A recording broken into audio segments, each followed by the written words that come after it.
Distinguished guests, good morning and a very warm welcome to the launch event for the 5th edition of our Southeast Asia Climate Outlook 2024 Survey Report. I'm Jia Hui, your MC for today's event, entitled Crossing the Climate Threshold, Urgent Actions for Southeast Asia's Sustainable Future. In this seminar, we will be sharing and discussing key findings from the recently concluded Southeast Asia Climate Outlook 2024 survey, which is carried out annually by the Climate Change in Southeast Asia program at ISEAS. I would like to take this opportunity to thank the Tara Climate Foundation for their generous support of the survey. Today, we are honored to have Cambodia's Minister of Environment, His Excellency Dr. Sophalleth Eang, to deliver the keynote address for the launch, followed by a Q&A session moderated by Mr. Choi Shing Kwok, Director and Chief Executive Officer of ISEAS Yusof Ishak Institute. Finally, our esteemed panel of expert discussants will be sharing their reactions and insights on the findings from this year's survey. Before we begin, please allow me to draw your attention to a few housekeeping matters. The Q&A session will take place after the keynote address. So for the online audience, please submit your questions via the Zoom Q&A function, stating your name and affiliation. If you encounter any technical issues, please use the chat function to reach out to our technical support team. For our in-person audience, please raise your hand and wait for the moderator to prompt you before using the nearest microphone to pose your question, together with your name and affiliation. Thank you for your cooperation. Without further ado, I now have the pleasure of inviting Mr. Choi Shing Kwok, Director and Chief Executive Officer of ISEAS, to deliver his welcome remarks. Mr. Choi, please.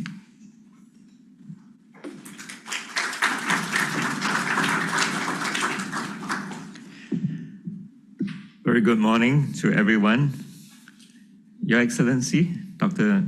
Ieng Sophalleth, Minister of Environment of the Kingdom of Cambodia, Excellencies, distinguished guests, ladies and gentlemen, it is a good morning, and it is a good weather that we have this morning. So let me start by giving a very warm welcome to all of you. This is our annual climate flagship event, and the theme for today is Crossing the Climate Threshold, Urgent Actions for Southeast Asia's Sustainable Future. We are truly honored to have His Excellency Dr. Sophalleth, Minister of Environment of Cambodia, as our keynote speaker this morning. And let me express our appreciation to Minister Sophalleth for taking time from his busy schedule to speak at this event. I would also like to thank our esteemed panelists for making time to discuss the key survey findings later on. So we are here today to launch the 5th Southeast Asian Climate Outlook Survey Report.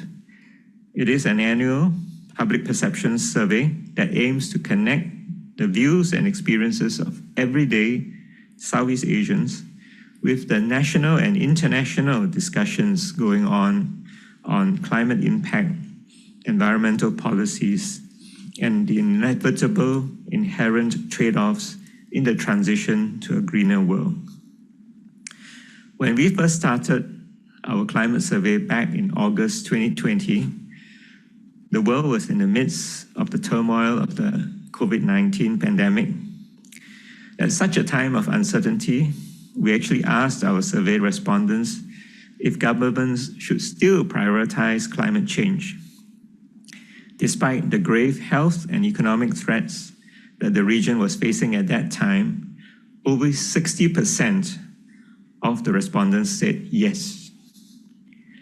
Since then, we have seen many more economic and political shocks resulting from the crisis in Myanmar, the war in Ukraine, and most recently, the Israel-Gaza conflict.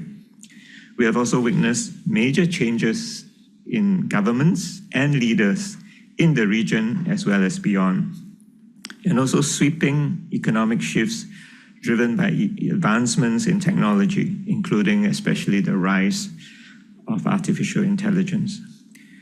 But one thing that has persisted unchanged throughout, perhaps as a background, that has been pushed off the headlines, it is the climate emergency. Without fail, we have witnessed record-breaking extreme weather every year in almost all inhabitable parts of the world, to the extent that many of us, when we do see these reports, we are becoming a bit desensitized. However, here in Southeast Asia, at what is arguably the front lines of the climate crisis, we must not lose sight of this threat. Just as in 2020, many respondents today indicate that they are not just worried about the impact of climate change in the future, they are saying that they are already experiencing it today.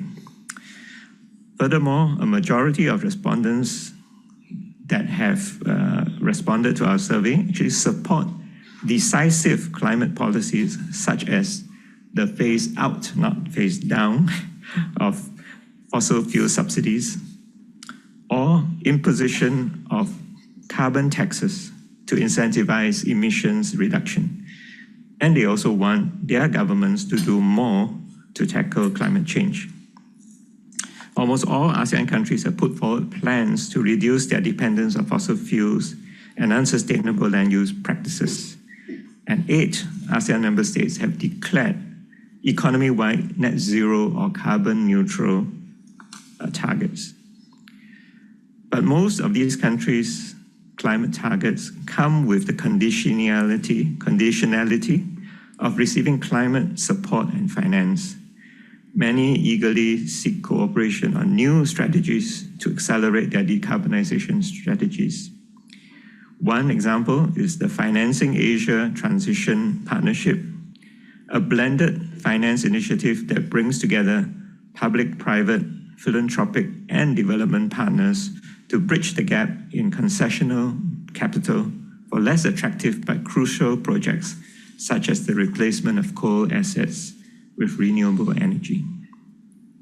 ASEAN members have also been working closely as a region and building consensus on common goals through the development of guidelines and roadmaps for energy interconnectivity, renewable energy deployment in remote areas, sustainable agriculture, and sustainable investment, among others. Even when both countries, governments, and people are supportive of climate action, I think we know that implementation is not so straightforward. Many Southeast Asians are vulnerable to the social and economic impact of climate solutions. Adoption of new techniques for sustainable and climate-resilient agriculture pose significant risks to farmers with limited financial resources. Depending on how these measures are implemented, carbon taxes could also contribute to increases in cost of living, which are already high due to global inflationary pressures. The rise in demand for critical minerals to drive green technology has amplified concerns over the undesirable social and environmental impacts of the mining industry, and may even lead to increased demand for fossil fuel-generated electricity to support such mining efforts. Our region will be navigating these difficult trade-offs while bearing the climate impacts locked in from decades of past emissions already in the atmosphere. Inclusivity and sensitivity to local contexts will be needed to carve out a low-carbon future where vulnerable communities are not only protected from the negative impacts of climate change, but also reap a fair share of its benefits. Last year, the COP28 presidency adopted the UAE Work Programme on Just Transition Pathways, which will identify the kind of policy coherence, best practices, and support that will enable just this kind of transition. Parties also agreed to establish a loss and damage fund whose board will be hosted by the Philippines. It also emphasized the urgency of delivering climate adaptation finance and initiated the UAE BILM work program on indicators to establish ways for measuring progress on adaptation. In less than 2 months, many of us will be closely following the developments at COP29 in Baku, Azerbaijan, where parties will follow up on these initiatives. As decisions are made and agreements are struck at the highest level, We hope that our survey results will be a useful reference on the experiences of Southeast Asians, as well as their awareness of the changing environment, and ultimately also their hopes and fears for the future. In closing, I would like to again thank you all for joining us here today, as well as online. May we all draw many new insights from Minister Sophalleth's keynote speech, the presentation of the results of the survey later on, and also the panel discussion that will follow. Thank you.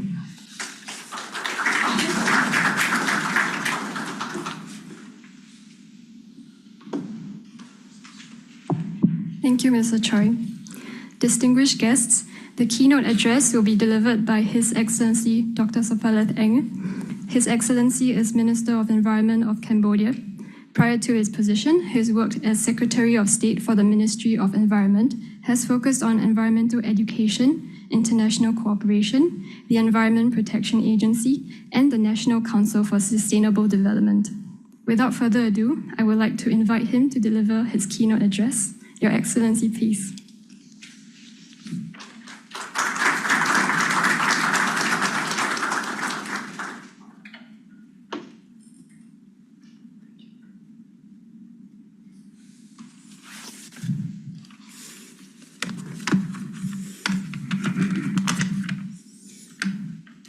Excellencies, distinguished guests, ladies and gentlemen, Mr. Choi Shing Kwok, Director and Chief Executive Officer of the ISEAS.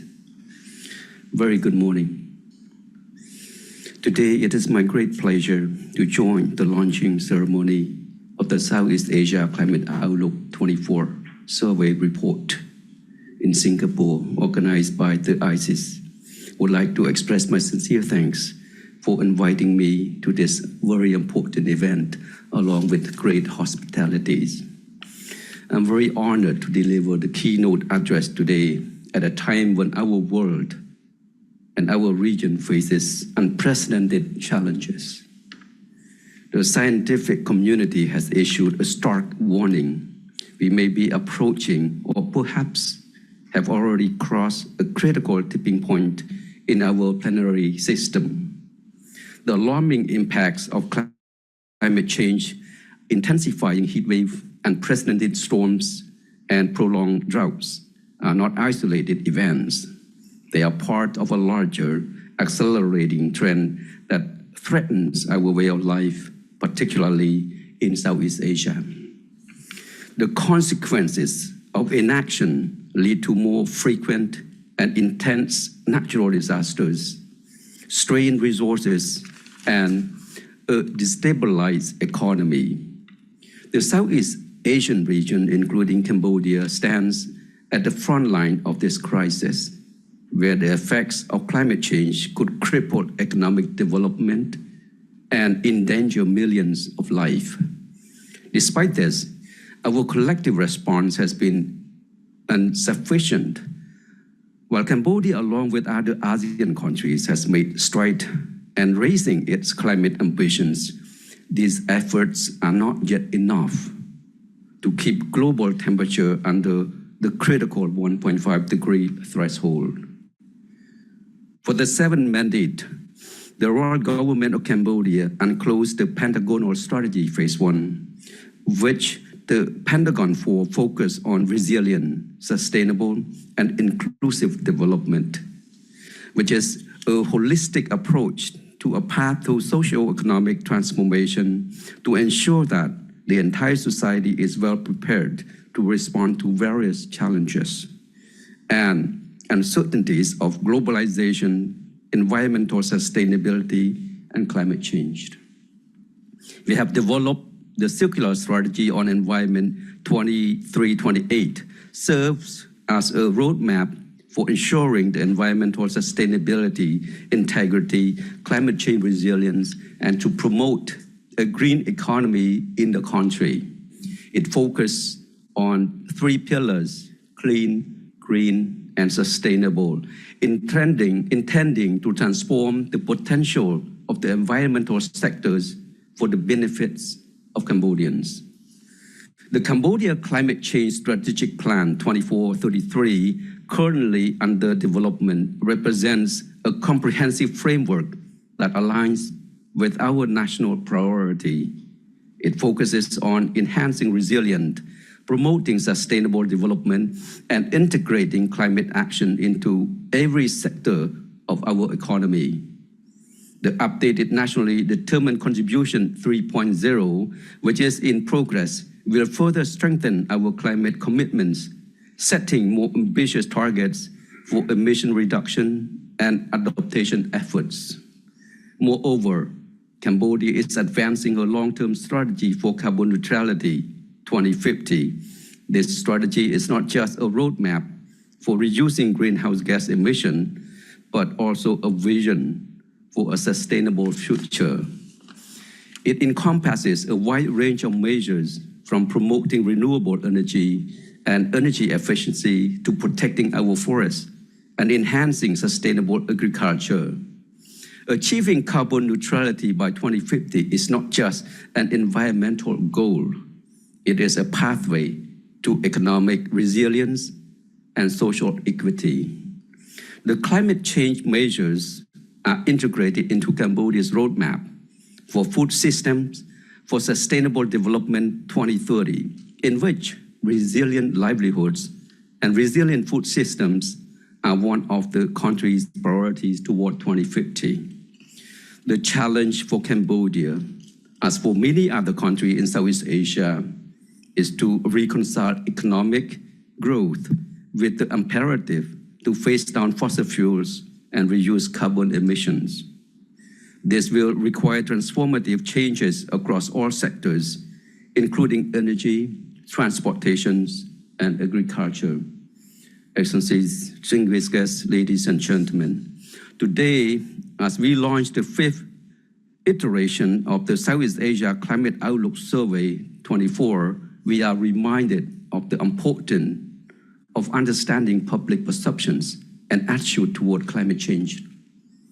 This survey, initiated by the ISEAS, provides invaluable insights into the concerns and expectations of Southeast Asian citizens. For Cambodia, these insights are crucial as we continue to refine our climate policies and strategies. This year's survey explores key issues such as the renewable energy transition, food security, and climate governance areas that are particularly relevant to Cambodia's climate agenda.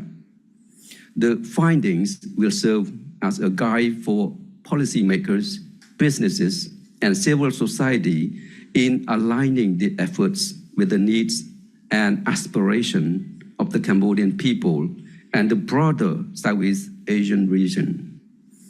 As we reflect on the finding of this survey and engage in discussions with our panel of experts, let us keep in mind the urgency of our mission.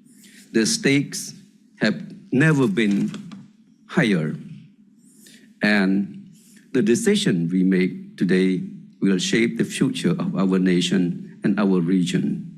Cambodia is committed to playing her part in this global effort, but we cannot do it alone. It will require cooperation, innovation, and a shared vision for a sustainable and resilient future. By working together, raising our ambitions, and taking decisive action, we can ensure that Cambodia and Southeast Asia lead the way toward a more sustainable and prosperous future. I thank you.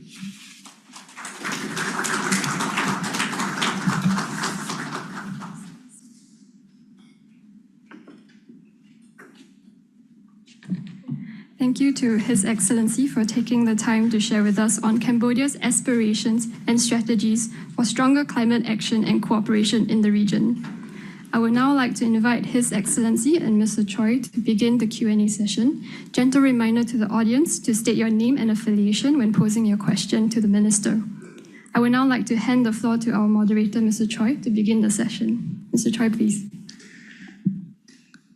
Thank you very much, Minister, for delivering your keynote address. I think we note that the plans that Cambodia has in mind are very holistic. They are comprehensive. They don't really, sort of try to be ambiguous in any way. So there is a clarity, I think, which the targets are being presented, and also the issues are being looked upon. So for the conduct of this Q&A, for which we have about 15 minutes, I would like to invite those of you who are in the room, if you'd like to have any questions, to make any questions, just put up your hands where you are, and then I will invite you to the mic that is in the center. You need to speak into the mic because it is necessary for those who are online with us, which there is a much larger audience online than here in the room, so that they can hear your question. Those of you who are seated at the tables and you have a wireless mic in front of you can use your wireless mic. So I think the mic in the center is really very much for those who don't have a mic in front of you. So that's for those who are here in the room. Those who are online, you can pose your questions on the Q&A function on the Zoom in front of you. And you can type in your questions based on what you say. Then I will pick out the questions later on. So I will start by actually opening it up here in the room to those who would like to pose any questions in the room. Okay, so yeah, Joanne was very fast. Yeah, Joanne, maybe you go ahead. Yeah. Okay, thank you, Mr. Choi. I'm Joanne from the ASEAN Studies Center. Minister Eang, we heard that Cambodia has actually proposed establishing an ASEAN Green Deal in 2022 during its chairmanship year, with the aim of transforming the ASEAN region towards a green future that is sustainable and resilient. So my question is, in your opinion, what could an ASEAN Green Deal actually looks like? And is there actually potential for such an initiative to actually materialize itself in the future? Thank you. Please go ahead. Thank you, Joanne. Indeed, Cambodia has initiated the ASEAN Green Deal back in 2022. Personally, this ASEAN Green Deal is to lay out an initiations so that the ASEAN as a whole become a well-rounded communities that are able to work together, to unite together, to utilize the natural resources that we have among the ASEAN countries, to balancedly use it to ensure the sustainability of the environment. There are 5 sectors that we are aiming to look at. First sector is industry, second is forestry, third is agriculture, fourth is energy, and fifth is in waste. These sectors have the potential to reduce the emission. These sectors has the potential to reduce the issues related to climate change. And if we all tackle together in these 5 sectors, yes, we are heading to the right directions. The question remains is that how do we tackle them? Yes, we need to do it one by one. And so far in the energy sector, Cambodia and Singapore is leading. We are working to lay the undersea cable, having the electricity from Laos via Cambodia to Singapore. And this is just a first step, but a more comprehensive step, perhaps to have the ASEAN electrical grid together. We can be efficiently utilize the energy that we have, both the renewable and the non-renewable. I wouldn't say fossil, let's say the non-renewable. And with the ASEAN grid, we are able to efficiently utilize our energy.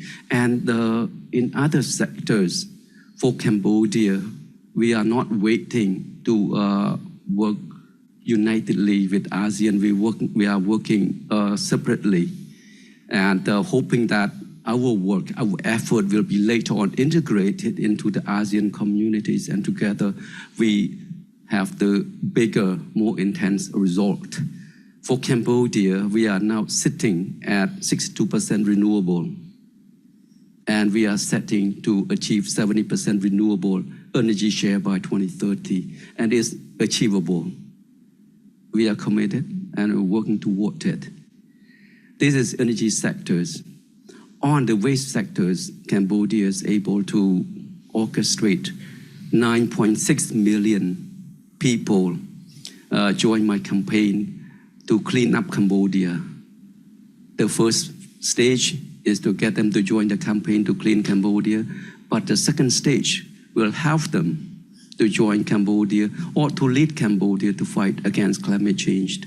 This is in a process to train them, to teach them, to bring about to them the awareness of climate change, to get them become more resilient and adaptive to climate change mentally and physically.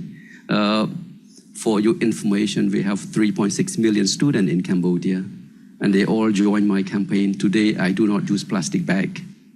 And they join my campaign of Clean Cambodia, Khmer Can Do It.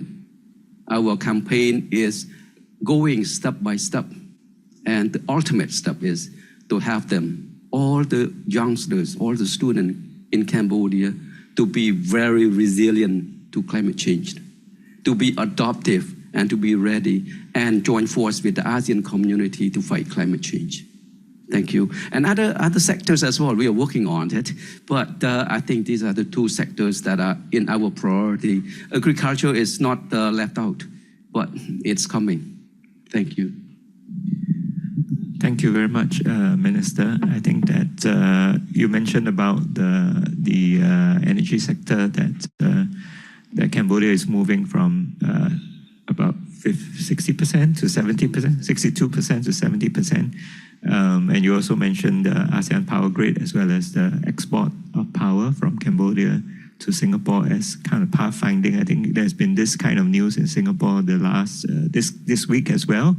And towards the end of last week regarding the higher targets that Singapore is actually able to place for the 2035 target, because there is actually more than enough renewable resources in the region, and Indonesia has also begun to put together a supply chain so that they can export energy to Singapore. So that's looking very promising. To be fair, I would like to, if I may, just take a question from the online, and then after that I will come back to in the room for at least one more round of questions. So do prepare yourself. So online we have a question from Mr. Frederick Klein. I think he's an old friend of ISEAS. His question is Cambodia open to bringing nature-based solutions, example, reforestation, wetland protection, and onto voluntary carbon markets? And I think this also links with something that I myself would like to follow up on from what you have actually mentioned. I think that as far as I'm aware, you have a campaign to plant 1 million trees. This kind of reminds us about Singapore also having something like this, but over many decades. And you want to achieve 60% forest cover across the country. So that is something that is very much, I guess, part of your plan. So perhaps you can tell us a bit about this, and also tell us how this is going to help you to offset the energy side, where there is still trade-offs to be made for the remaining 30 to plus% of energy that is not renewable yet, how that is, how you intend to bring the use of forestry sector or the land use sector to kind of offset this. Yeah, Minister, if you can. Yeah. Thank you, Mrs. Choi. Thank you, Frederick. Very good questions. It's a very wide scope of question to be answered. Let me start by, yes, we are encouraged. We welcome the use of nature-based solutions for contributing to the environmental protections and climate change reductions. In the circular strategy on environment for Cambodia, we have 3 pillars, like I mentioned in my keynote address. We have clean, green, and sustainable.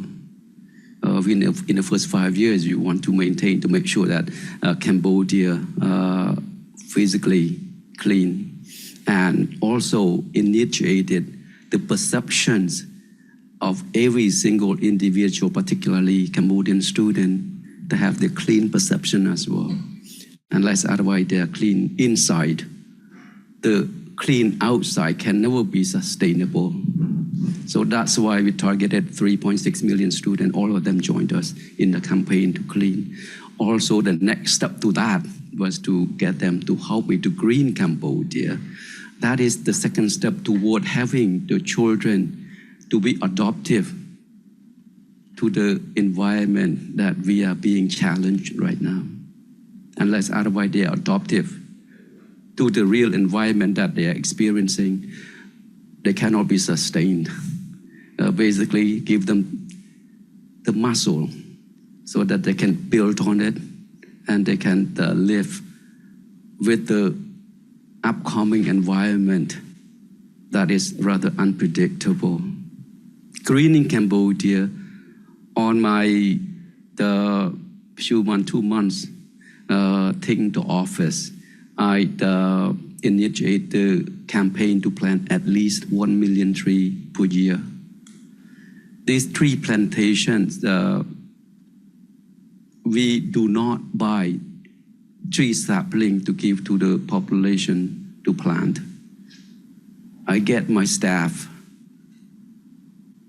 from the Ministry of Environment, especially the provincial department. They have to do the seedling, they have to nurture the seedling and turn into the tree sapling and give out to the population for free. It makes sense that if we buy tree sapling to give to the populations, we are not environmentalists. We're supposed to be tree traders, right?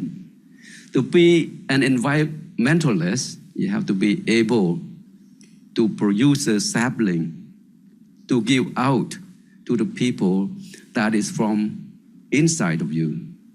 And that we were able to achieve that within 10 months. We were producing 1.3 million saplings, and we gave out to the populations, and they love it. They enjoyed it. To achieve 60% forest cover in Cambodia by 2050, to depend on the Ministry of Environment alone, we cannot do it. I have less than 2,000 staff in the ministry. To get less than 2,000 staff to plant 1 million trees out there, I must be dreaming. So I have to depend on students. I have to depend on population, and depend on them. We must give them the saplings. And they responded very positively. And now they want more. So we set to build a regional tree nurseries, 5 tree nurseries that will be producing minimum 10 million saplings per year. And then I will have, again, the students, the population, to help me to plant these trees. And only participation from them that I can achieve my goal to have Cambodia reforested and to have forest covered by 60%. And only having them participating in this greening Cambodia that they will be well aware of the situation that we are in, the environmental impact that's beyond our imaginations. To me, the threshold 1.5 degrees Celsius already done. We already passed. I don't know, scientifically studied, might not be, but let me, Cambodia, say that it passed the threshold already, and then we have to be urgently respond to it. And to respond to it, yes, in energy sector, I mentioned already, we are setting to have 70% renewable by 2030. We're going to have 60% forest cover by 2050, and hopefully that will be turned out to be carbon neutral by 2050. My wish is to turn Cambodia to be carbon neutral earlier, but let's see the momentum. As of now, we are very optimistic, and the population, Cambodian populations are joining, and I hope this momentum will spread out, not just among Cambodian, but ASEAN countries as well. As Cambodia alone, if we are neutral, if the neighboring countries are not neutrals, yeah, it's impossible. We have to be all neutral. Otherwise, environment is not belong to any individual country. It belongs to us all. We talk about how do we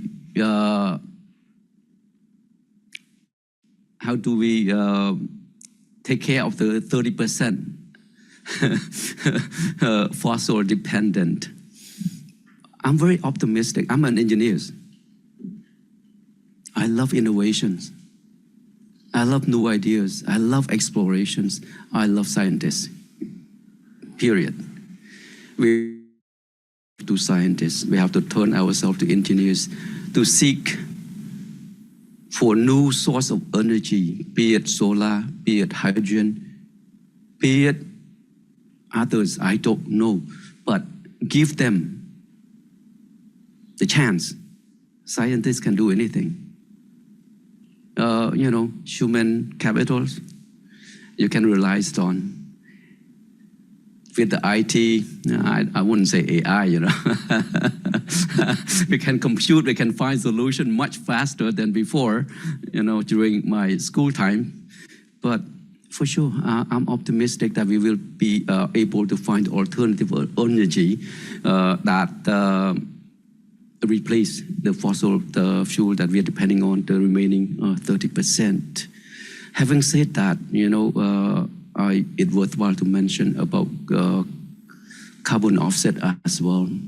Cambodia is the first country in Southeast Asia to apply the Article 6 of Paris Agreement. We have operational manual in place, and we are set to produce the handbook to guide everyone to work with us on carbon offsetting.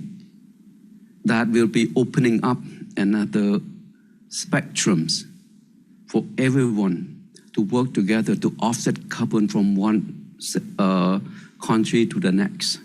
And that will be enable us to manage properly, between the countries that emitting so much carbon, and then work with other countries to get the carbon transfer to balance off the carbon emissions. And I think that is the way we have to work together, being basically in the 5 sectors. Let's differentiate part by part and then tackle part by part, and together we should be able to achieve our goal. Thank you.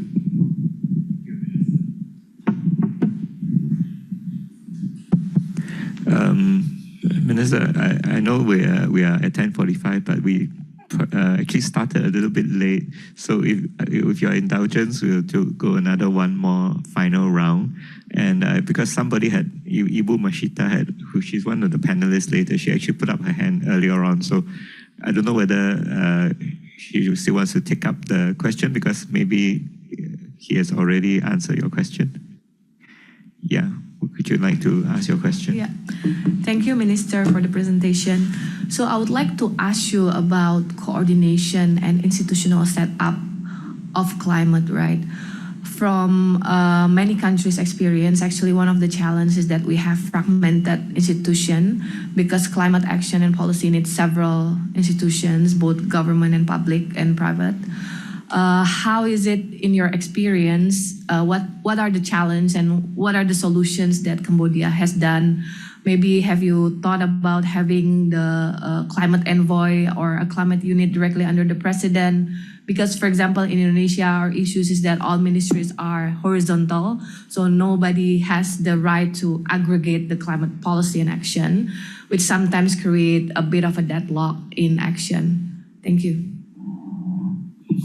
Ibu Masyita used to be advisor to the Minister of Finance in the Indonesian ministry. So I think I understand where that question is coming from.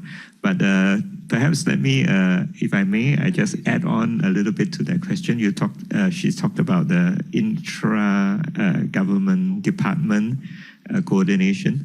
Perhaps I just ask you to also talk a little bit about the within ASEAN, whether there are things that can be sort of coordinated better within ASEAN and also beyond ASEAN, whether from Cambodia's point of view, you are looking for international support and international resources to be harnessed as you go towards your goal of carbon neutrality by 2050.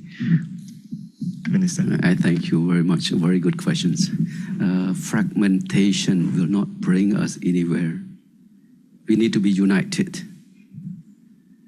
In Cambodia, the strategy that I rolled out, the clean part has three components. First, we have to clean inside the individual perceptions. Second, we have to clean inside Cambodia, outside of the individual perceptions. That basically the clean outside. And then another part, the third part is to clean in the region and in the world as a whole. Cleaning inside is coming in what we have to do in Cambodia. We have to manage our environment systematically, step by step, to achieve our goal within the country. This is for Cambodia, and I'm sure for other countries in the region and in the world are doing the same. No one wants environment to undermine our livelihood. So being Indonesia, being Philippines, being Thailand, being Malaysia, they do have a systematic in managing the environment.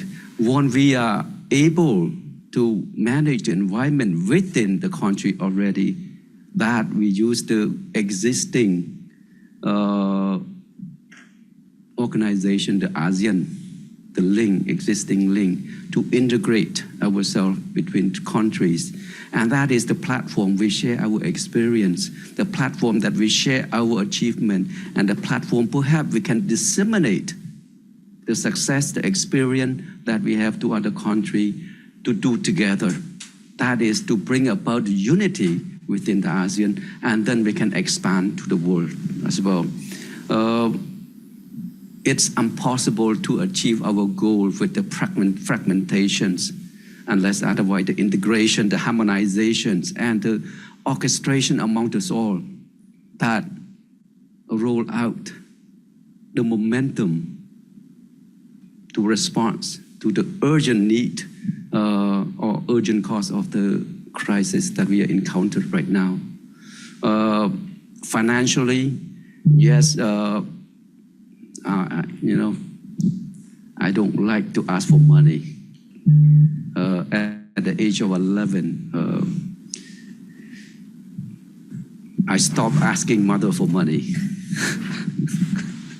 Rather, I help mother to look for money.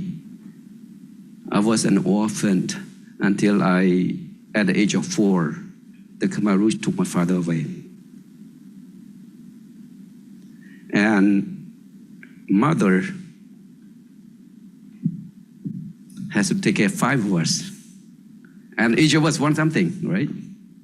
Being good food, being good books, being bicycle, motorcycle. But I like to make money. I like to find way to solve problem. So that's why in Cambodia, people might spend millions of dollars to educate people to reduce the use of plastic bag. But in Cambodia, I tell you, over the past year, I managed to run a campaign. Today, I do not use plastic bag. I get 9.6 million people supported me, and I spend not a single dollars. Not a single dollars. You use your heart to get a response. Sapling productions also, I did not spend money. I get my staff. You are out there in the field. You are looking at after the forest for me. You should be able to know how to produce sapling, and they respond positively. They produce 1.3 million for me, and next year, I'm sure we will have at least 3 million sapling to give out. No money given. Saying that it does not mean that I don't need money forever. I will need money, but I'll find a way. You know, there are other ways rather than asking the government, hand me money. This is the budget. You give money, my money. Give me money, I'll do it. No money, I don't do it. No, not the Ministry of Environment of Cambodia. Coming to this point, I must express our gratitude and appreciation to the United Nations, to partners. After we launched our 1.3 million tree distribution to the public successfully, UNDP was giving me the money, $500,000 to the nursery to continue to produce sapling for the populations. Coca-Cola contribute the what we call the water irrigation, solar water irrigation system for nursery, and other partners is giving me money as well for free. I didn't even ask, but they give to me, I'll take it, appreciate it. And that is the source of income that we are using.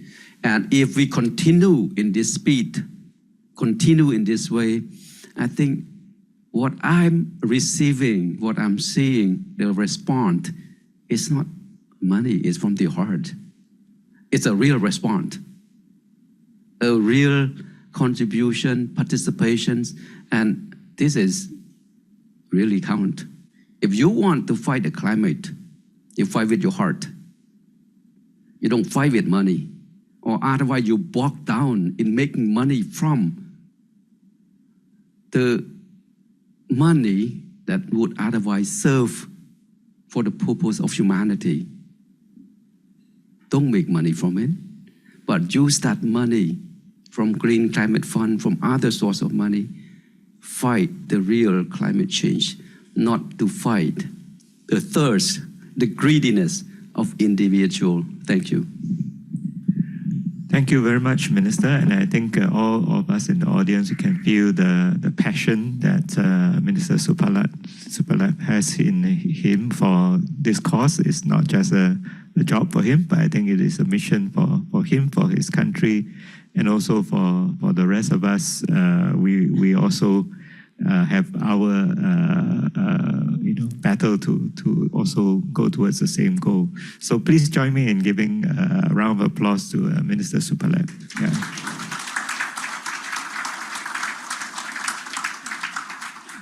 Thank you, Excellency, and Mr. Choi for an insightful discussion and generous sharing.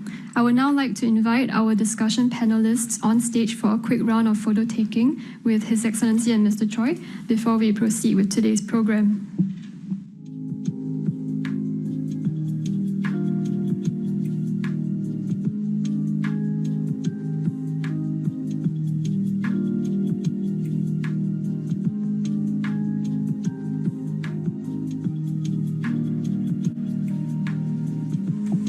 Thank you. Please join me once again in thanking His Excellency, Dr. Sophalleth Eang, for gracing our launch event today. I'm sure that his valuable insights has provided us with plenty of food for thought for our upcoming panel discussion as we dive into the key findings of our survey report. I would now like to invite our panelists back on stage to begin the discussion. I would now like to briefly introduce each of our discussion panelists. Our moderator, Ms Sharon Seah, is Senior Fellow and Concurrent Coordinator of the ASEAN Studies Center and the Climate Change in Southeast Asia program at ISEAS. Her research interests are in ASEAN, multilateralism, rule of law, and climate change, and she is the lead author of the Southeast Asia Climate Southeast Asia Climate Outlook Survey Report, which we are launching today. Professor Benjamin Horton is Director of the Earth Observatory of Singapore at Nanyang Technological University. He is the appointed AXA Nanyang Professor in Natural Hazards. Professor Horton is the lead investigator of the Climate Transformation Program. He was also a review editor for the Intergovernmental Panel on Climate Change, IPCC's 6th Assessment Report. Dr. Masyita Crystallin is partner and head of Sustainable Finance and Policy, Asia Pacific at Systemic.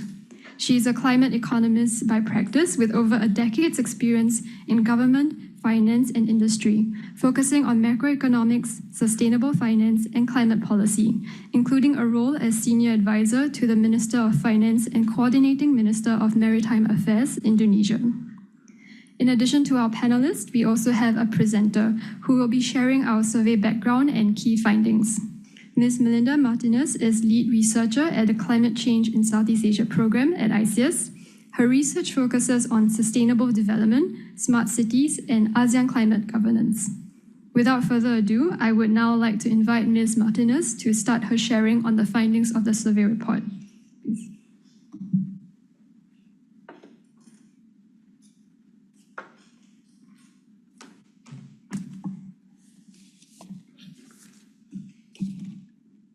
Please show the slide.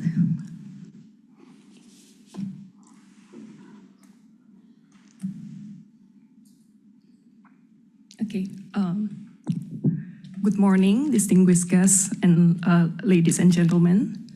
The Southeast Asia Climate Outlook Survey 2024 is the 5th edition of ISEAS's annual regional climate survey. It offers a broad perspective on climate attitudes in the region, including awareness and government responses and perception on international cooperation. As we can see here on this slide, the survey is divided into 4 sections: respondents' profile, realities versus expectations in Southeast Asia's climate future, climate transition issues, and climate leadership and cooperation. Conducted from 10 July to 17 August, the survey consisted of 39 questions and received more than 2,900 respondents from citizens of all 10 ASEAN countries. In addition to English, the survey was available in 6 Southeast Asian languages, both to online and in-person respondents. It applied demographic weighting based on country population size and gender to ensure representativeness, except for questions pertaining to ASEAN as a collective. Our survey had the highest proportion of respondents from Thailand, Vietnam, and Indonesia. Respondents aged 22 to 35 made up the largest age group, accounting for 39% of the total. 54% of respondents are male, and over half hold bachelor's degree or equivalent, while 20% have completed only secondary education.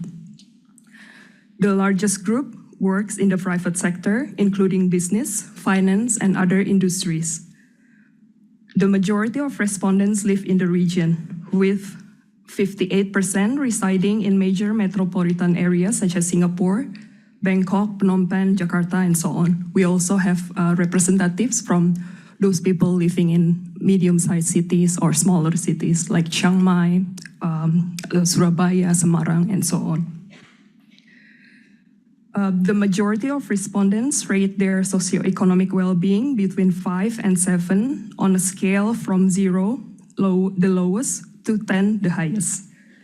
This year, respondents also reported their household income adjusted to their country's income classification.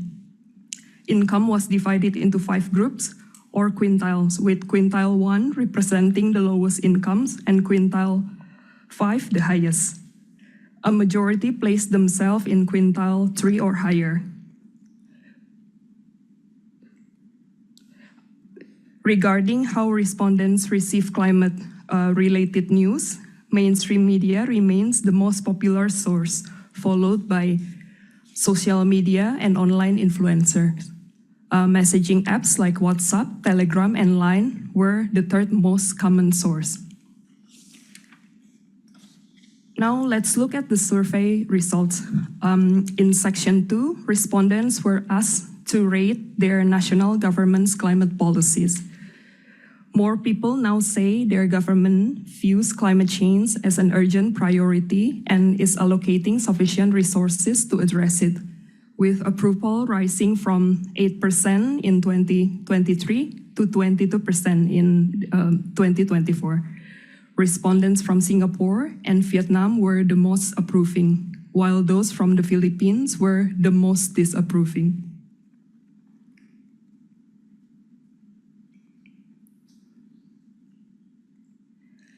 Each year, we ask, what are the 3 most serious climate change impacts your country faces? This helps us understand how climate change is experienced locally. Southeast Asians identified floods, heat waves, and landslides as the top concerns. In the Philippines, tropical storms and floods are the biggest worries. Heat waves are top concern for respondents from Singapore, Thailand, Brunei, and Laos. Next is on the question pertaining to long-term impacts of climate change. 60% of Southeast Asians believe that climate impacts will significantly affect them in 10 years, up from 56% in 2023. Respondents from the Philippines are particularly concerned and perceive future climate impacts more strongly compared to rest of the countries. This year, we continue to examine food security issues in the context of climate change. As we know that many Southeast Asian countries have substantial agricultural land and are major food producers. Increased frequency of extreme weather due to climate change is expected to reduce food supply and raise food prices. A majority of Southeast Asians report experiencing food insecurity sometimes, an increase from 45% last year. Respondents from Myanmar, Thailand, and Malaysia are more likely to report frequent food insecurity.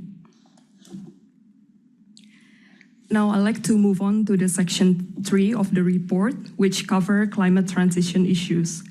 This section explores the challenges of green transformation in the region, including concerns about potential impacts and the collaborative actions ASEAN can take to address them.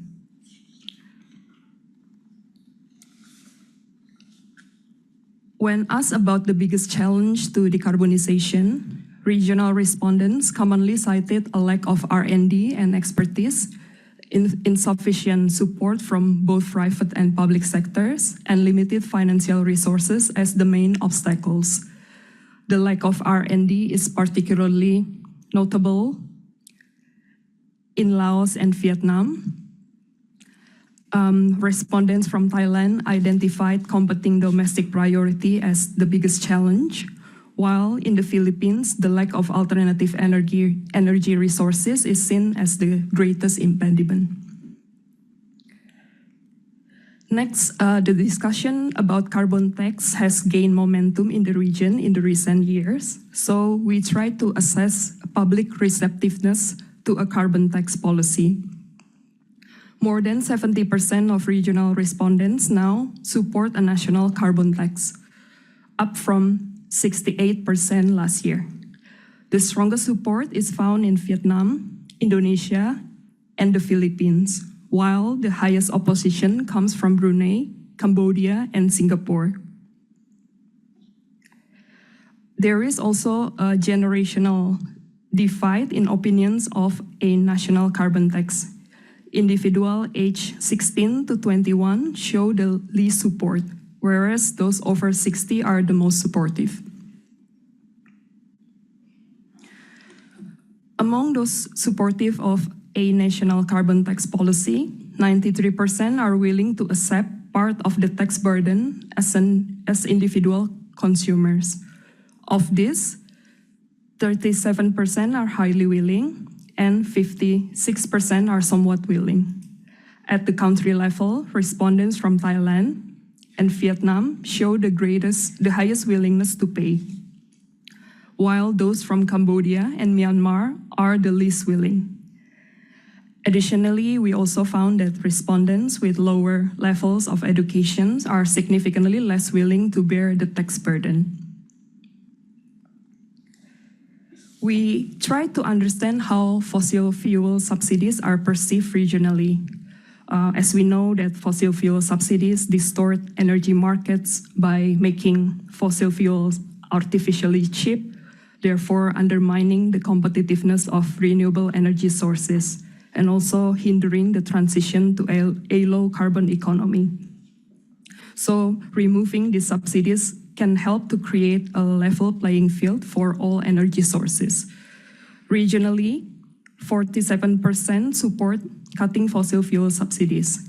Respondents from Thailand, Vietnam, and the Philippines are the strongest supporters.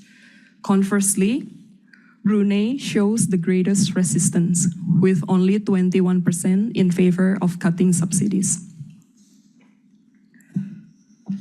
Among those who support cutting fossil fuel subsidies, the majority believe that the funds could be reallocated to address climate change damages and social programs. A significant proportion also stated that fossil fuel subsidies primarily benefit wealthier households. On the other hand, those opposed to cutting subsidies argue that they are concerned about the potential increases in energy and food prices, and doubt that removing subsidies will significantly impact climate policy. Now let's move on to the last section of the report, Climate Leadership and Cooperation, which explores issues related to international cooperation and the roles of international partners in the region. When asked about regional leadership, confidence in Singapore's potential as ASEAN's climate leader increased from 39% in 2023 to 43% this year. It is followed by Indonesia and Thailand, similar to last year. We also monitor Southeast Asian perceptions of which countries or regions have demonstrated climate leadership in helping achieve the Paris Agreement goals.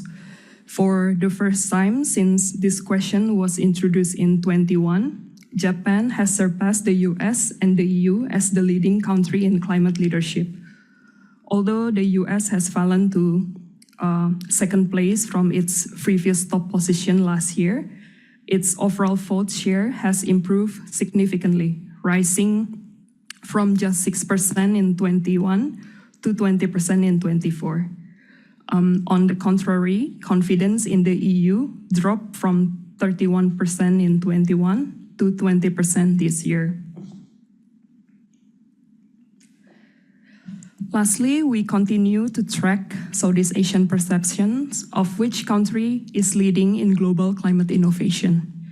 Japan remains the top perceived leader in this area.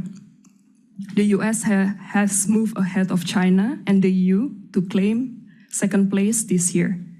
Japan is particularly favored in the Philippines, Brunei, Indonesia, Myanmar, and Thailand.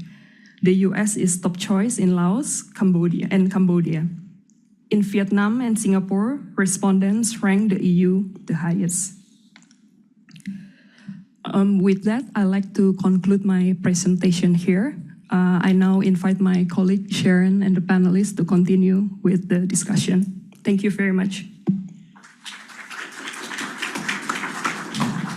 Thank you to Melinda for that very quick snapshot. As we mentioned, there were 39 questions in the survey. I think we managed only to cover about 10 to 12 questions here. We will share the link to the survey in the chat because somebody asked online at 11:30. I believe that the embargo will lift at 11:30. So I won't go into the introductions if you don't mind because we're a little bit behind time now. And we have here two experts who are, who has been tracking the climate discourse and the discussions both globally as well as regionally and within their own countries. I want to start off with a general sort of question in terms of when you look at the survey report and you have the whole survey report we shared with you, what is the most intriguing or surprising or shocking finding that stood out to you? We start with Ibu and then Ben. Thank you. So I think for me, the most strike out, everything is somewhat as expected. But what's surprising is actually on the carbon tax, that many people are accepting the carbon tax, but not as many support the abolition of fuel subsidy, right? So I guess because the increase and decrease of the fuel price has been experienced by people. That's why people who's opposing abolition of the fuel subsidy actually concerned with the increase in price or inflation, right? But in carbon tax, because all of this region hasn't actually been implementing it except Singapore, maybe they don't feel the impact, or if it's true that they know what they're choosing, then it's actually a good direction for policy. It means there will be not much pushback on having the carbon tax as a policy, because I think this region also need to have like carbon pricing mechanism that actually can internalize the externality, putting price on carbon so that we can use that pricing mechanism to also help finance some of the transition. I would say that there are three conclusions that I would deduce from this. The first thing I would say is that this social survey is incredibly needed. There is a disconnect, and there always has been, between climate science, which has clearly stated the problem, and then how the stakeholders perceive this. So this type of survey is very much needed. My conclusions are, first of all, number one, you can see that the vast majority of people in Asia perceive climate to be an existential risk or a serious problem that needs addressing.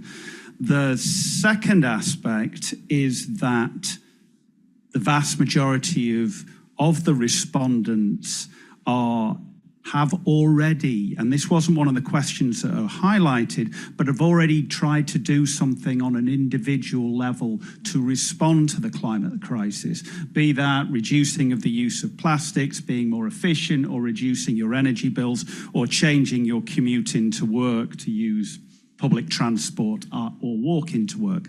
The third aspect that interested me, and I've always thought that, is how Singapore needs to be the leader in this region on climate.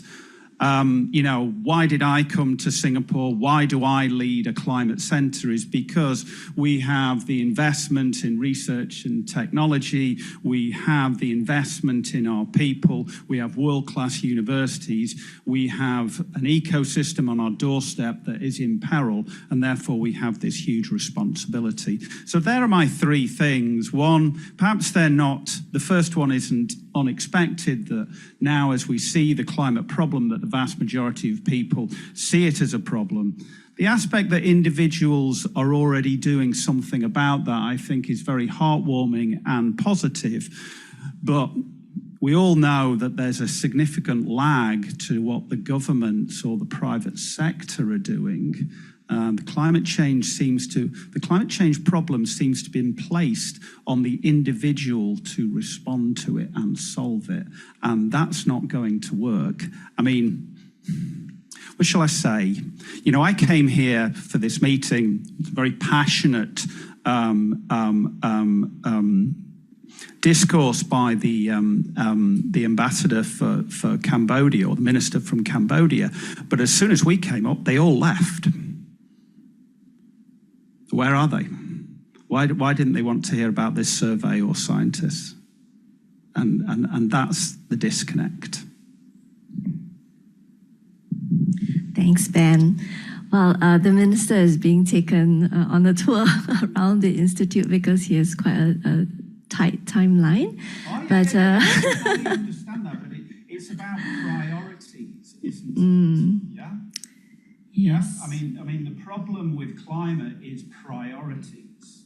we see globally that when we need action, the globe responds. Pandemics, regional wars, we do not respond to climate. Despite decades from climate scientists warning about this, you know, I suppose I should use the microphone, but I just will say something. You know, it was mentioned in the this 1.5 degrees C threshold. So do you know what that means? I mean, that was a group of scientists came together about 10 to 12 years ago. I was one of them, and I was tasked with a team of deciding or trying to identify what is the threshold in global temperatures that we cannot cross, because otherwise the Antarctic ice sheet becomes unstable. Okay, so we're all tasked with that, and we look at satellite observations, we look at in situ observations, we look at modelling, we look at geological, and we say, right, okay, to the government, we cannot go across a 1.5 degrees C threshold, because every day that you're above that 1.5 degrees C threshold, you're just rolling the dice. And at some point, you're going to hit 666, and at some point, then the ice sheet collapses. And when the ice sheet collapses, there is no point of return. Once you go over these thresholds and you start a system going, it cannot be regrown. The Antarctic ice sheet has 60 meters of sea level rise within it. Singapore, a third of its island, is only 1 meter above sea level. Okay? So, did we do anything about that? We had the Paris Agreement. Did the governments react on that? Zero. We went above the 1.5 degrees C threshold. Did anyone act on that?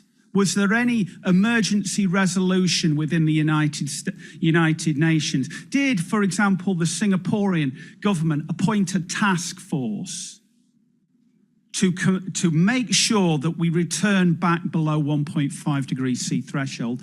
No. So the individuals are asked to respond to that. The carbon footprint is one of the worst ideas in the world, because, again, it's about the individual, that it's your fault. No, it isn't your fault. You're not given the choice here in Singapore about how to live more sustainably, how to live with a lower carbon footprint. It's asked upon yourself, and I think that there's a significant problem here. And yes, people here may be going to see the centre, but it's an example. It's just a clear example to everyone here that they all left as soon as the report came out, or you were listening to a climate scientist. Priorities. There's this aspect about climate, you can believe it, but do you actually understand it? Well, you go beyond the 1.5 degrees C threshold. One of the climate sort of papers that has come out is that the carrying capacity of planet Earth, once you get beyond 1.5 degrees C threshold, is only 1 billion people. The Earth can only sustain 1 billion people when you go beyond our planetary boundaries. How many people are on planet Earth?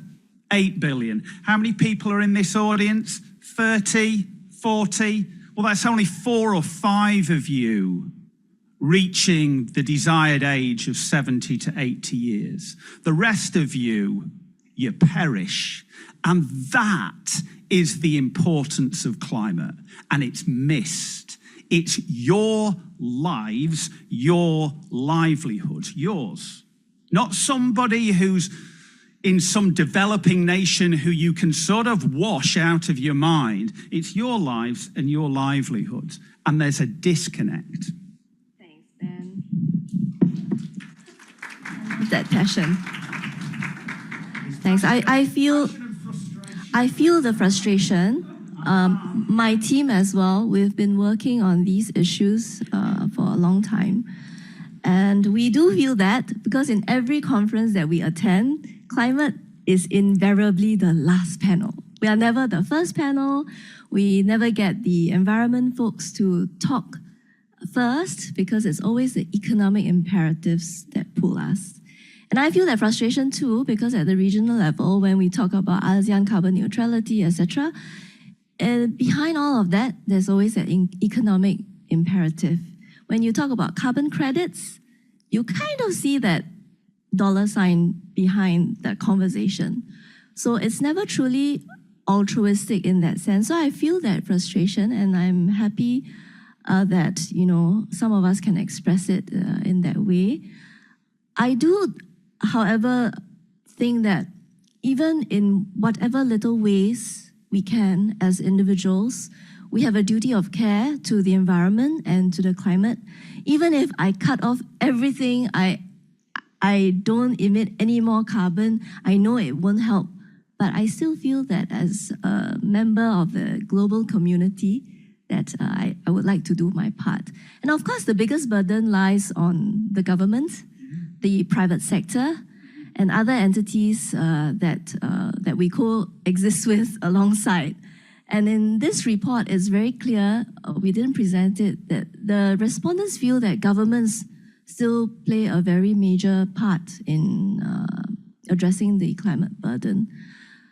That's why, though they feel that governments play a very important part, they want governments to bear the costs. What was really encouraging is now there's been a shift in the perceptions where they say, okay, if you have a carbon tax, I might be willing, or I am very willing to pay a part of it. And that's why it's quite curious to ask why they're willing to pay, but yet they're not willing to have the fossil fuel subsidies removed, because in a way, it's two sides of the same coin, right? And that was what I wanted to maybe, have a little bit of discussion on what can we do to kind of move the two so that the coin rolls down the road in the same direction. Any thoughts on that, Masyita? Is there a way that governments can think about subsidy rationalization within their own societies and also bring alongside this idea of imposing a carbon tax? Thank you, Sharon. So I think one of the questions that usually hinder the climate action is actually who's supposed to pay, right? And who's supposed to bear the upfront investment. That's usually what creates the deadlock, whether it's internal government or it's in the region, right?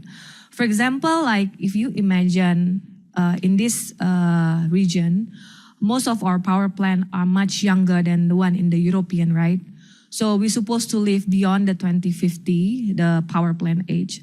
So when you want to cut off that before 2050, for example, you will have to bear higher cost than the European counterpart that already using it and past the economic life, right? But since we are sharing the same global, same Earth, basically, who should pay for these additional stranded asset issues, for example? And then when we go to international coordination, such as the UNFCCC, why it hasn't been successful is like if we are having a pledge in this class to go on a diet together, right? And then everybody will have to make a statement on how much they will reduce their calorie intakes and how many kilometers they will run per day, right? I would say probably very minimum because I like to eat. Somebody who's more like assertive on the diet will say a higher number, right? But then in the UNFCCC mechanism, this diet pledge is actually picking the less, people with the least target, right? So that's the baseline for this pledge in the UNFCCC.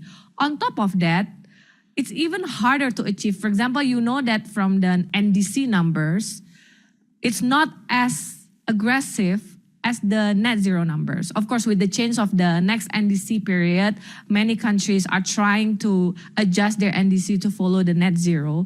So there has been a lack in the ambition globally. Even with that lack of ambition, there's a lack of mechanism or willingness or this institutional fragmentation, country fragmentation that makes it hard for actually doing the action, right?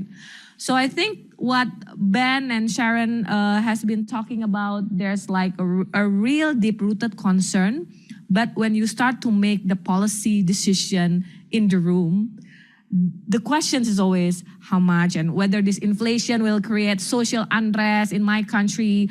A lot of countries now elections are, started to winning more the populists and maybe not so I'm not saying anti-climate, but not very positive on the climate action.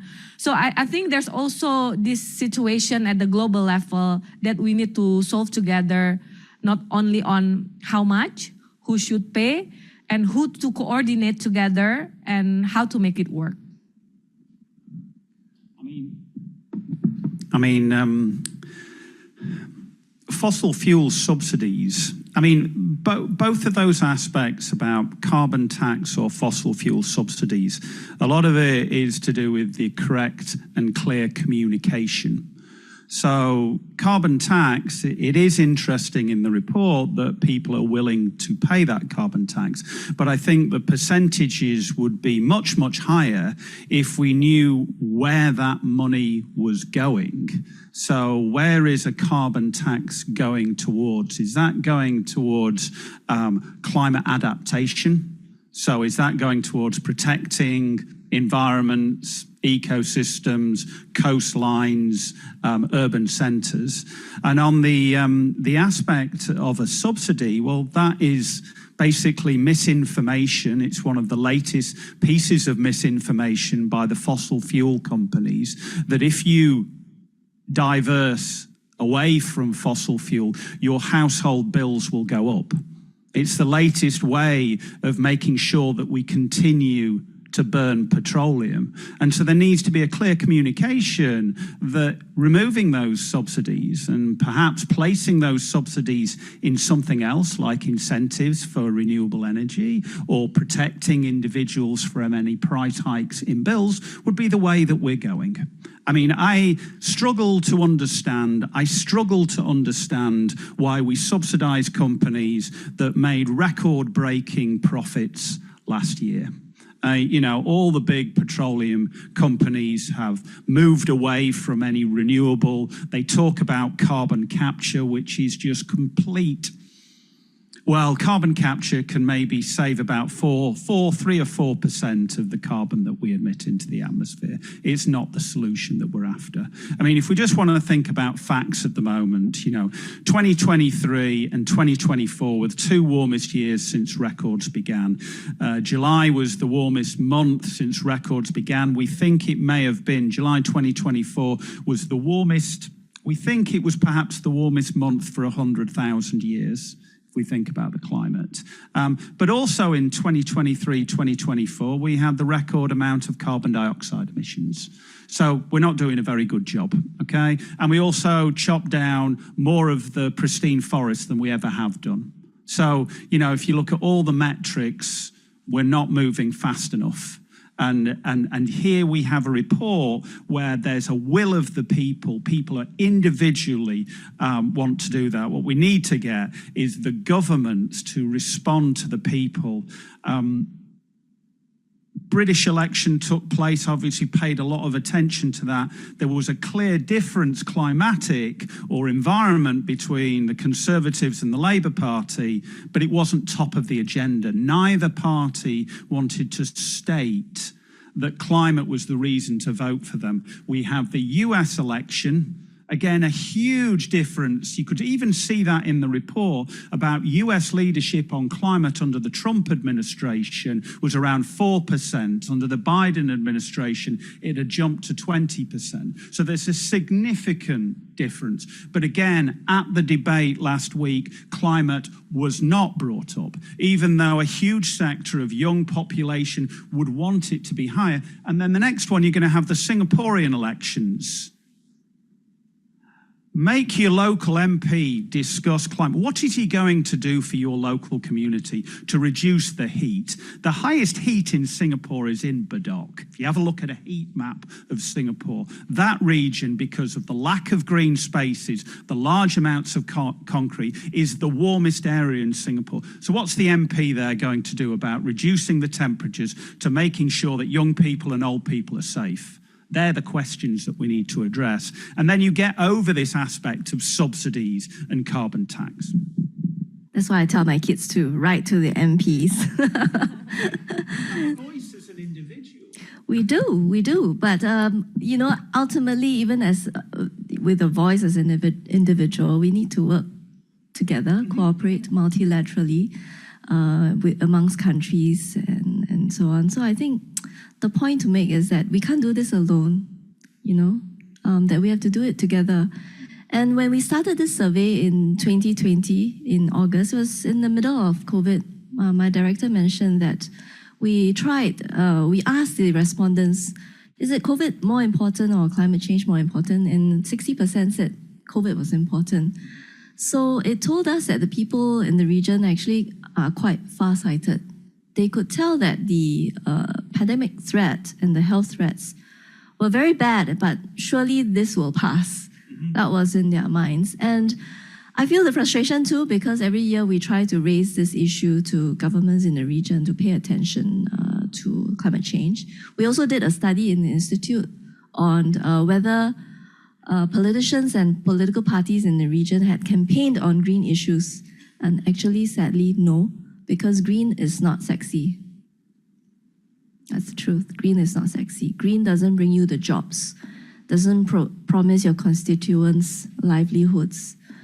And that's what's missing in the whole discussion, where the governments may be thinking about a transition, but I think the policy making hasn't really quite kept up in terms of thinking about how you can transition people from the brown economy jobs to the green economy jobs.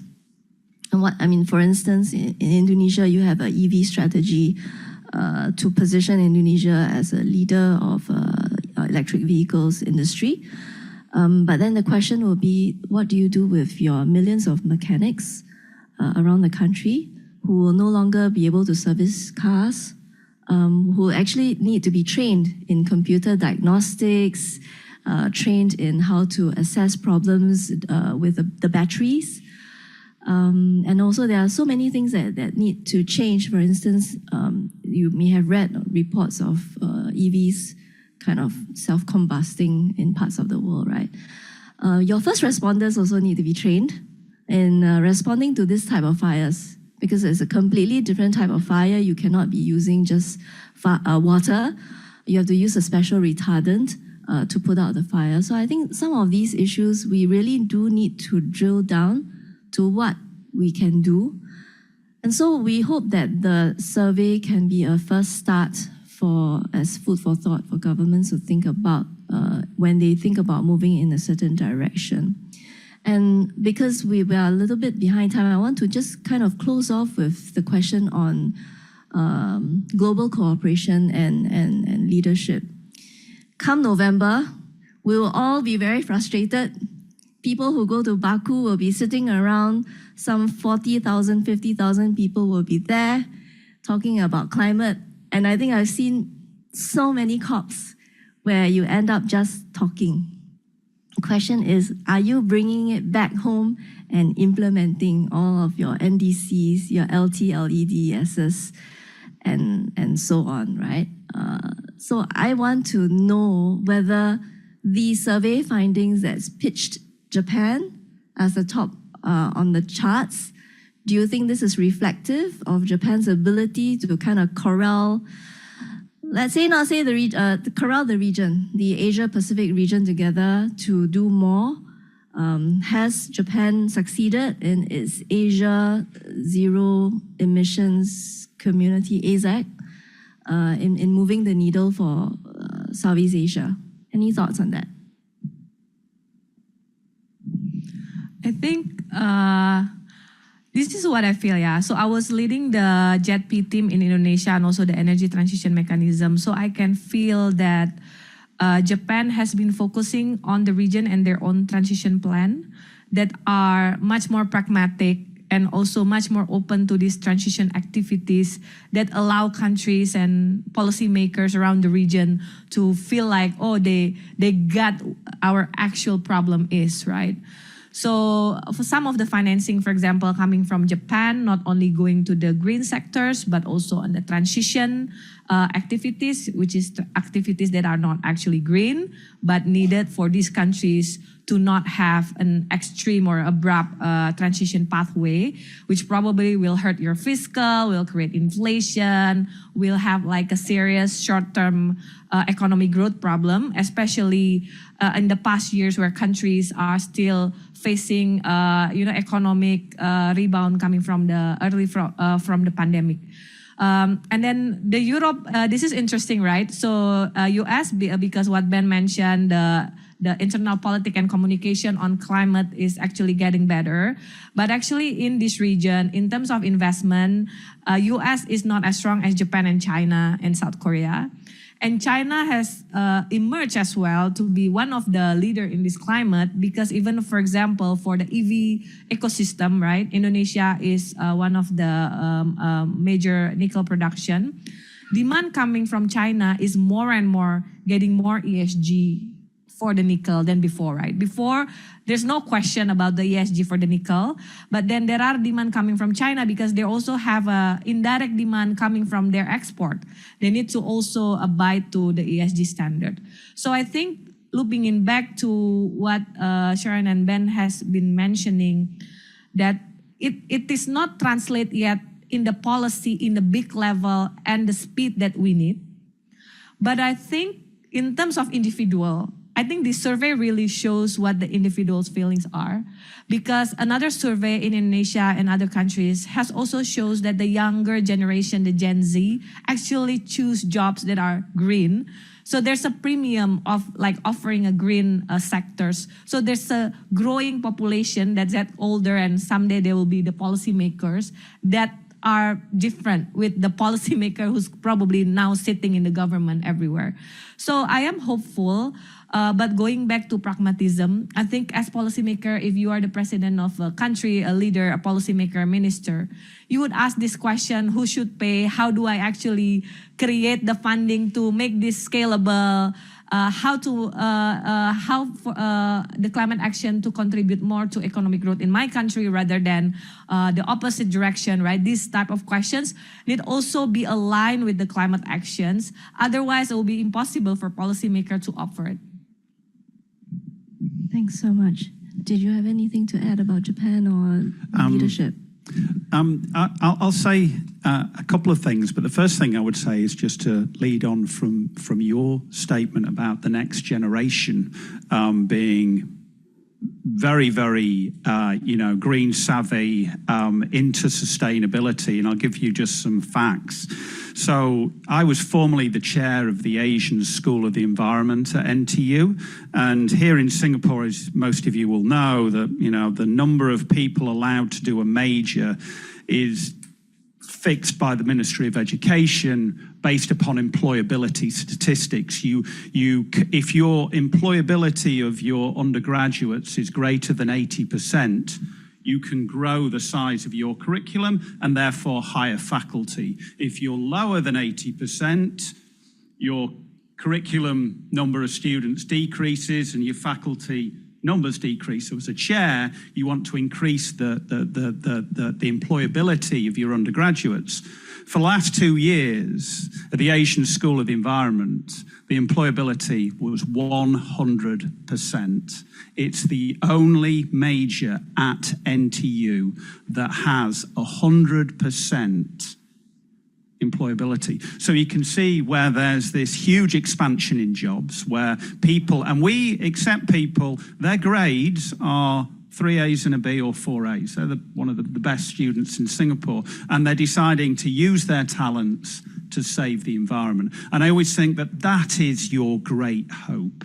And so when you think about innovations, I would think that in years to come, Singapore should be thought of as one of the great climate innovators. The second thing I would say, looking at, we've got this table in front of us, which you don't see, about the survey. And one of the things that if you want to solve climate change, yes, it has to be global. You have to link together countries that are studying the Arctic or studying the temperate areas and studying the tropics.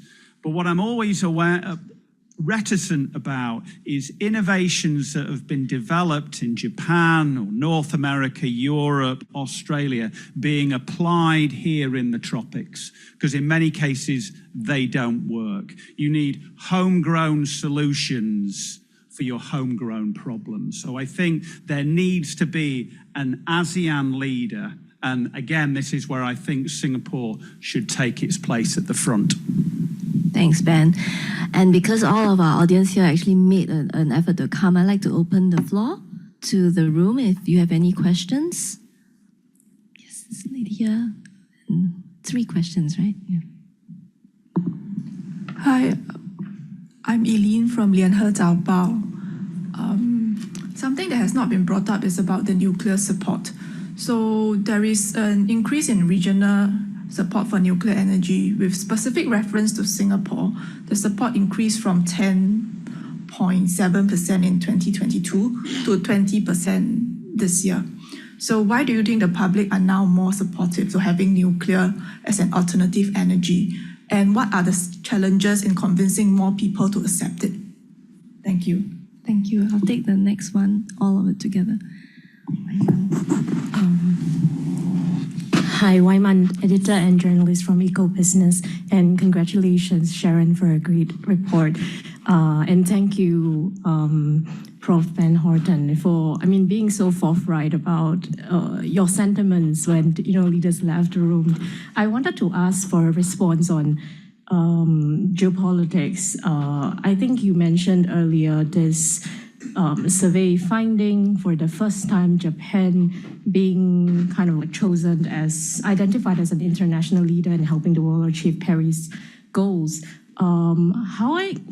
I was wondering if you could interpret it further, because over the 5 years, I think we can see kind of sort of not only Japan rising, but it also not having kind of like a significant majority, and you see EU and US slipping down to second and third place, whereas Singapore say that, no, we're not seeing a climate leader in the world significantly. And I was wondering how you would interpret, this leveling out whereby there is no, one dominant world climate leader right now, and is that concerning and worrying? Yeah. Augustine? Thanks. Augustine Athwan, former journalist.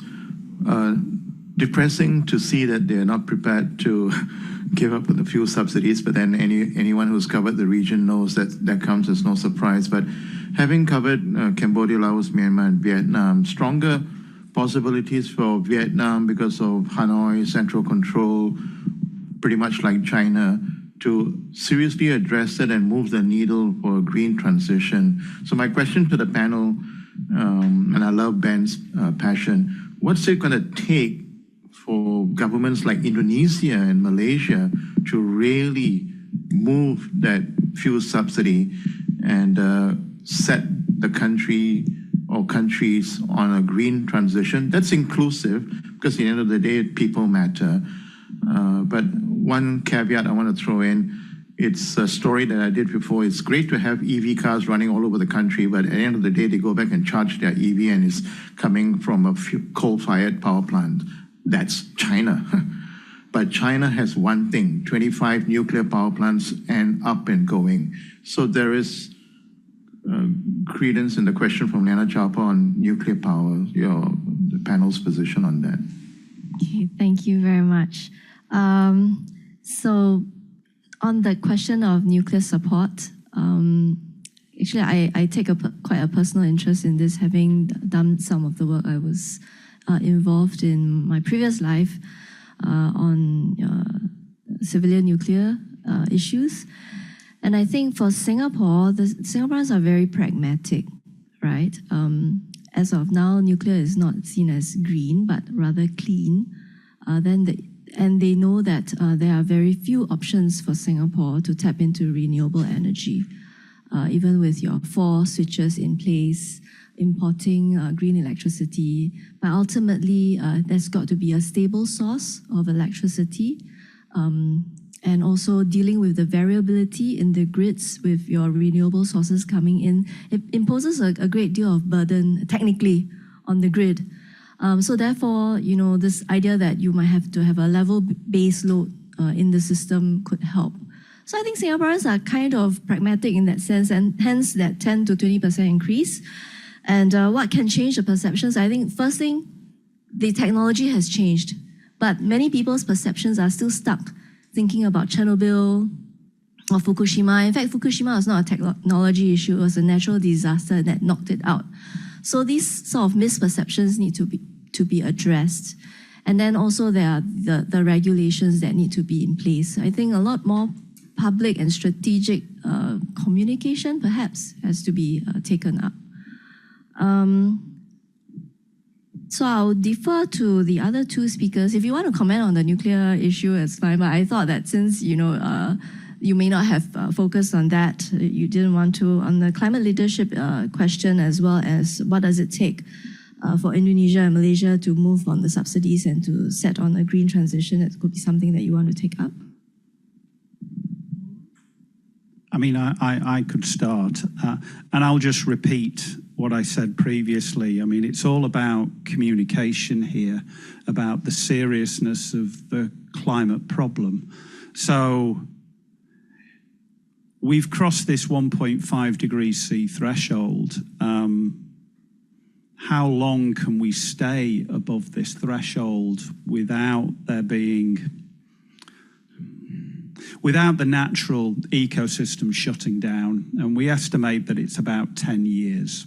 That's all we have. Okay, and we've been above it for 1 year, so we've got 9 years. It's tick-tock, tick-tock. Every day matters. And so we desperately need to communicate what this means to the lives and livelihoods of everyone in Singapore, and therefore there should be high-level meetings of the G8 or the G20 of ASEAN countries. How are we going to solve this? And that's where nuclear comes into the equation, because that's just one piece of the puzzle. But at the moment, and I'll just repeat these facts and figures, 2023 was the warmest year ever recorded until 2024, when eventually we get to December the 31st. We'll show that that was the warmest year ever recorded. May the 12th, 2023 was the warmest year anybody in Singapore has ever felt. 2023 was the highest amount of carbon dioxide in the atmosphere. We produced more carbon dioxide in 2023 than we ever have done before, and we chopped down more trees. There's no bending of the curve yet, at all. And so until we see bending of the curve, we haven't got much hope as climate scientists. We are incredibly frustrated because we keep on saying these problems and then we see all the impacts. I mean, what are we seeing? We've just seen the horrific typhoon that hit Vietnam. Last year, we wrote a paper that said with climate change, Vietnam will be one of the hot spots for typhoons. We now have papers out on where the next dengue outbreak will be. We know what's going to happen. But we have to get the response because we're not even bending the curve. So thinking about nuclear is irrelevant because we're not bending the curve at all. We're not reducing our amount of carbon dioxide. We're not saving our natural ecosystems. When we start to do that, then you can start to get the answer. A positive thing about EV cars, and you brought it up, that EV cars, when you come home and you plug it in and it goes to a coal-fired power plant, the actual impact on the environment is not great. But if you plug it in and it's renewable, it's called a super leveraging point. You get so many positive benefits to the environment. Thank you. So for the fuel subsidy one, I think we should look at it wider, right?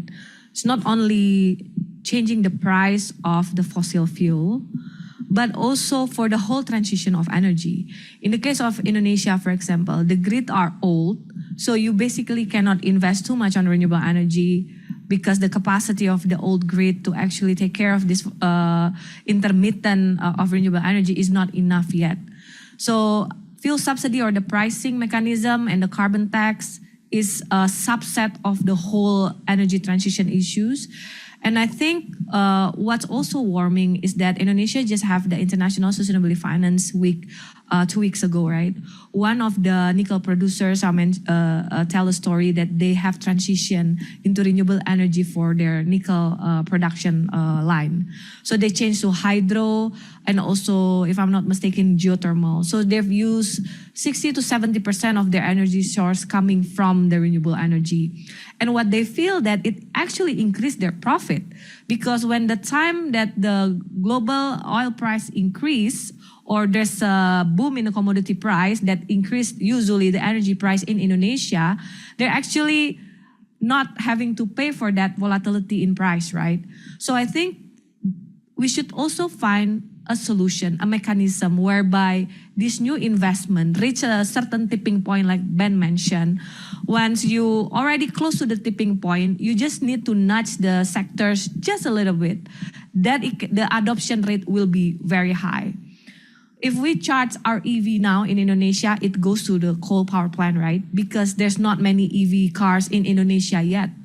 But can you imagine if you already have so many EV and companies like this that try to already transition into a renewable energy source, then, it probably push the sectors a little bit closer to the tipping point where adoption will suddenly increase. Because if it's still a small amount of EV or technology or companies that adopting it, sometimes it's not economist enough.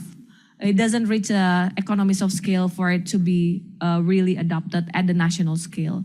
So I'm still hopeful if we can find the top 10 sectors in ASEAN, for example, I'll be presenting this afternoon on it, that cover 60% of the ASEAN emission.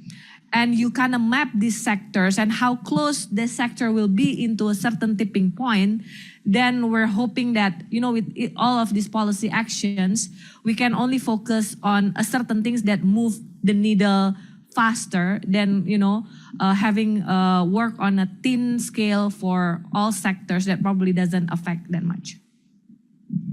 Thank you so much. And on the last question, Waiman, it's always puzzled us, but we think that, the number of skeptics, none of the above, the people who said there's no climate leader in the world, we have always thought that if this survey had taken place under more stable conditions, i.e. pre-2018, before the US-China trade war began and all the tensions began, that perhaps there would have been a clear climate leader. Unfortunately, again, down to the point of fragmentation, that's what we're seeing, global fragmentation, lack of multilateral cooperation happening. That's why there's no climate leader that has emerged strongly. The only silver lining is that now the region kind of sees Japan as taking that lead. But I think this now boils down to the point that, we all have to find our own ways of working together, perhaps work with middle power countries to provide a lead and to provide some leadership. And I take your point about Singapore. I think the Singaporean civil servants will be very modest and not want to assume any such leadership narrative thoughts. But I think certainly if this is where a vacuum is there, a spot is there, I think someone needs to step up to the plate. Yeah. So with that, I want to bring this survey discussion to a close. Thank you so much for your patience and for joining us online as well as in person. Thank you. Thank you to Sharon, Melinda, and our distinguished panelists for an informative and engaging session. I would also like to thank all our attendees for their active participation this morning. The survey report is now available for download on the ISEAS website. For our online audience, you may click on the link in the chat box to access the report, or you may use the QR code, which we will be displaying on screen now. So we have now come to the end of our event, and we hope you have enjoyed the discussion. To our in-person audience, please feel free to join us for lunch, which has been set up outside the room. Thank you, everyone, and have a nice day.